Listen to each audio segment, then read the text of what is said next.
Lightning. By definition, lightning is a huge discharge of static electric charge between two clouds or cloud and ground. Lightning between two clouds.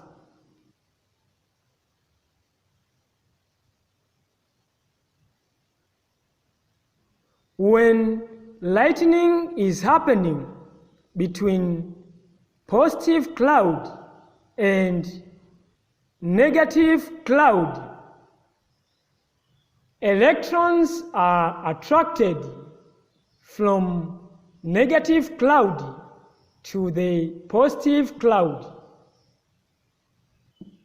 A few electrons from the negative cloud move across the air towards the positive cloud, but in a zigzag path called the radar.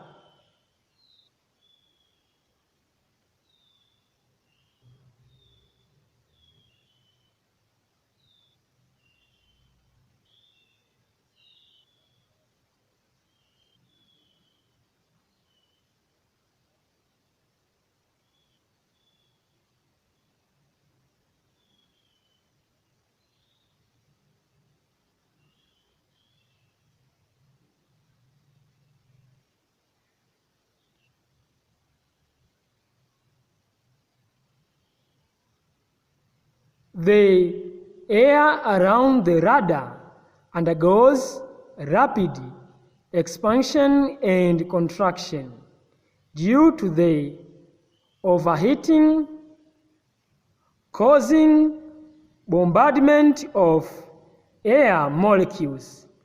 This produces an audible sound called the thunder.